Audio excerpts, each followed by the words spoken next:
हमारे साथ अब शाजिया इल्मी जी जुड़ चुकी हैं, भारतीय जनता पार्टी की राष्ट्रीय प्रवक्ता हैं। इसके अलावा शाजिया इल्मी जी आम आदमी पार्टी की फाउंडर मेंबर भी रही हैं। बहुत स्वागत है शाजिया जी आपका। हमारे साथ रीना गुप्ता जी जुड़ रही हैं आम आदमी पार्टी से। रीना जी आपका बहुत स्वागत है। और आलोक शर्मा जी कांग्रेस पार्टी से हमारे साथ हैं। स्वागत है आलोक जी आपका।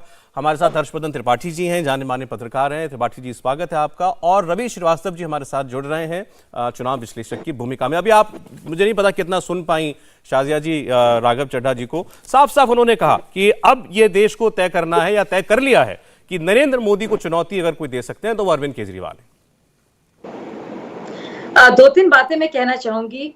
तो देखिए, जहां कन्वीनियंट होता है या उपयोगी होता है तो लोग सीटों की बात करते हैं, और जहां उपयोगी नहीं होता है तो लोग वोट शेयर की बात करते हैं।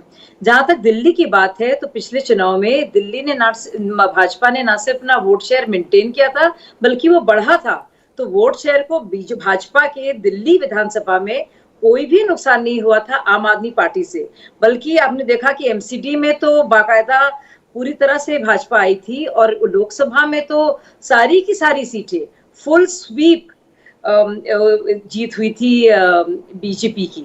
बावजूद उसके कि पार्टी आम आदमी पार्टी की बहुत ही शानदार जीत हुई थी। तो उसका कुछ लेना देना नहीं रहा। और विधानसभा में जहाँ इतनी सीटें आई, और जहां तक सीटें आई हैं आम आदमी पार्टी की इस बार, जो कि मुझे लगता है 44 से 45% है, उतनी ही सीटें, उतना ही वोट शेयर आया है योगी जी का, वो भी पहली बार इतिहास में प्रो इनकम्बेंसी का। तो मैं वोट शेयर की और सीट्स दोनों की बात करूंगी, क्योंकि मुझे लगता है वो ज्यादा अच्छा एक प्रतिनिधित्व होता है लोगों की सोच का। तो एक तो ये बात रही। दूसरी बात, प्रिंसिपल चैलेंजर अगर अरविंद केजरीवाल होंगे, होना चाहते हैं, जो बहुत उनकी पुराने शौक भी रहा है, एक हसरत है, तो बहुत अच्छी बात है, हसरत जरूरी है और डेमोक्रेसी इसी को कहते हैं।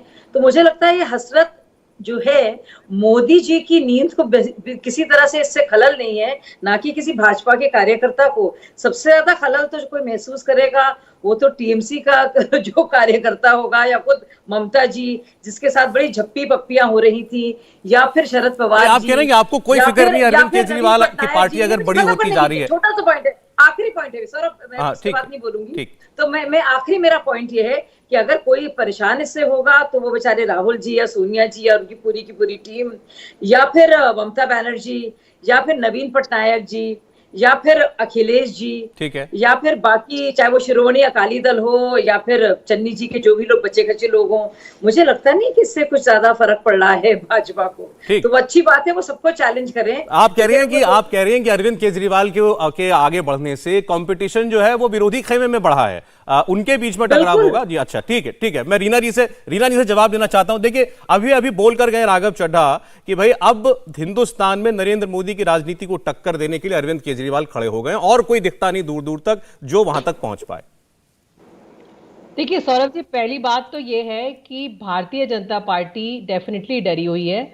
दिल्ली में एमसीडी के चुनाव जो पिछले हफ्ते डिक्लेयर होने वाले थे वो इन्होंने असंवैधानिक तरीके से पोस्टपोन करवा दिए, क्योंकि इनको पता था कि दिल्ली से एमसीडी से इनका सुपड़ा साफ होने वाला था। पहली बात। दूसरी बात, सौरभ जी, प्रधानमंत्री कौन बनेगा, मुख्यमंत्री कौन बनेगा, ये देश की जनता तय करेगी। जहां तक आम आदमी पार्टी का सवाल है, हमने और केजरीवाल जी ने शुरू से कहा है, हमारा सपना यह है कि हम इस देश के अस्पताल सही करें, इस देश के स्कूल सही करें, इस देश की सड़कें सही करें। क्यों 70 साल से इस देश में ये सारी सुविधाएं, मूलभूत सुविधाएं क्यों नहीं मिल पाई? क्यों बाबा साहब अंबेडकर का जो सपना था कि हर बच्चे को शिक्षा मिले, वो सपना पूरा नहीं हो पाया? जो भगत सिंह आजाद का सपना था। अरे शाजिया जी एक मिनट उनको बोलने दीजिएगा। रीना जी ठीक है, नहीं आपकी बात ठीक है, आप कहते हैं आप लोग काम की राजनीति करते हैं। मेरा सवाल है इसके लिए सत्ता में आना पड़ेगा ना, सत्ता में आना पड़ेगा आपको। बाकी जहां बीजेपी है या और दल है उनकी जगह पर सरकार बनानी पड़ेगी और कॉलेज भी खोलने पड़ेंगे। ये जो दिल्ली मॉडल ऑफ गवर्नेंस जो हम बात कर रहे हैं सौरभ जी, कि 7 साल में जो हमने स्कूलों में काम किया, जो अस्पतालों में काम किया है, ये मॉडल हम पूरे देश में लेके जाएंगे। चाहे आप गुजरात की बात कर लीजिए सौरभ जी, गुजरात में 2000 स्कूल बंद हो गए क्योंकि वहां शिक्षक नहीं थे। गुजरात में पिछले 7 साल में 8 बार नहीं तो सरकारी गुजरात के नौकरियों लोग, मान लीजिए एग्जाम गुजरात के कैंसिल उदाहरण हुए। लेते हैं, फिर आलोक जी के पास में जाऊंगा। गुजरात के चुनाव में लोग आपकी तरफ क्यों आएंगे? वो क्यों नहीं जाएंगे कांग्रेस पार्टी की तरफ? इतनी पुरानी पार्टी है गुजरात में। क्योंकि देखिए कांग्रेस पार्टी को अब लोग सीरियसली ले ही नहीं रहे हैं। अच्छा। आप देखिए इस समय इतना स्ट्रॉन्ग एंटी इनकम्बेंसी था सारे स्टेट्स में, वहां पे भी अगर कांग्रेस अपना नैरेटिव नहीं बना पाई, Pro बेरोजगारी, incumbency था। महंगाई, कोई मुद्दे को नहीं उठा पाई, तो जब वो विपक्ष का रोल तक नहीं अदा कर पा रहे सही से, तो कांग्रेस को तो राजनीति से इस समय चले जाना चाहिए। अच्छा, इस समय आपको चाहिए एक ऐसी पार्टी, जुझारू पार्टी, जो काम करे, जो काम की राजनीति की बात करे, और वो ठीक, जहां ठीक, तक ठीक, है ठीक। सिर्फ आम आदमी पार्टी मैं ही जरा एक ठीक, विकल्प। नीना जी ठीक है, आपने दोनों पार्टियों में बोला, मैं आलोक जी से आपकी बात का जवाब देना चाहता हूं। देखिए आलोक जी, देश में चर्चा ये हो रही है कि कांग्रेस पार्टी का पतन जो है अब उस रफ्तार से हो रहा है कि शायद उसका थमना मुश्किल लगता है, और दूसरी ओर आम आदमी पार्टी एक के बाद एक अलग अलग राज्यों में अपनी जड़ें जमाती जा रही है, और बाकी मुझे कहने की जरूरत नहीं जो रीना जी ने कह दिया। देखिए, मुझे लगता है रीना जी मेरी छोटी बहन की तरह हैं। रीना जी एक हॉस्पिटल का नाम बताएं जो 100 बेड का हो और पिछले 5-7 साल में बना हो, तो कांग्रेस तो छोड़िए, मैं ही डिबेट छोड़ दूंगा। पहला सवाल उत्तर दीजिए रीना जी, दिल्ली में 100 बेड का हॉस्पिटल जो केजरीवाल जी ने बनाया, उसका नाम? देखिए आलोक जी, बहुत सारी इश्यूज होते हैं। आप नाम बेड का हॉस्पिटल से मतलब नहीं है, आप घुमाइए 20,000 बेड।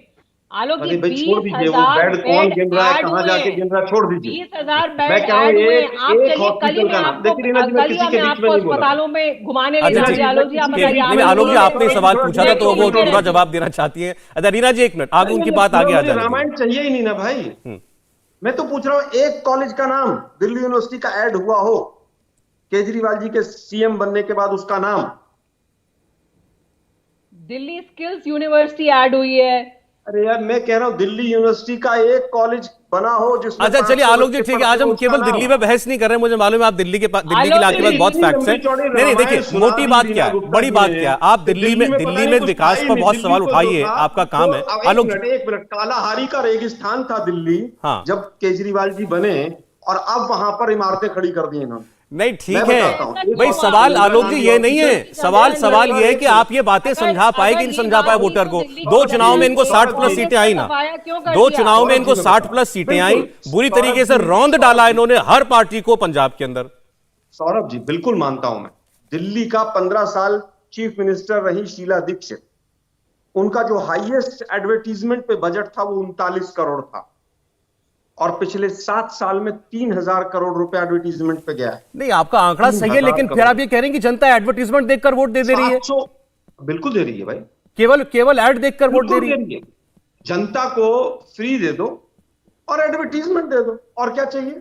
ठीक है, मैंने 2 सवाल बेसिक पूछे जिन पर एजुकेशन और हॉस्पिटल पे इतना लंबा लेक्चर इंडिया टीवी के दर्शकों ने सुना। मैंने 2 अच्छा, ठीक सिंपल है। से सवाल पूछे, उनका जवाब। आलोक जी ठीक, आपकी बात आई, लेकिन अभी जो आपने बात की वो बहुत इंपॉर्टेंट है। आलोक शर्मा जी का कहना है कांग्रेस पार्टी नहीं जीत पा रही क्योंकि बीजेपी और आम आदमी पार्टी, इनका सारा जोर फ्री फ्री फ्री और विज्ञापन विज्ञापन विज्ञापन। हर्षवर्धन त्रिपाठी जी का एक कमेंट, फिर ब्रेक में अंतिम बात, हर्ष भाई सौरभ जी, ब्रेक अपनी ले बात रहे पूरी करो। 60 सेकंड। कांग्रेस हारी, हाँ और कांग्रेस के हारने में हमारी गलतियां रही, मैं सहर्ष स्वीकार करता हूं इसको। चिंतन मनन नहीं, हमारी गलतियां रही, और दीवारों पे लिखी हुई गलतियां हमारी रही, ठीक। उसको स्वीकार करता हूं।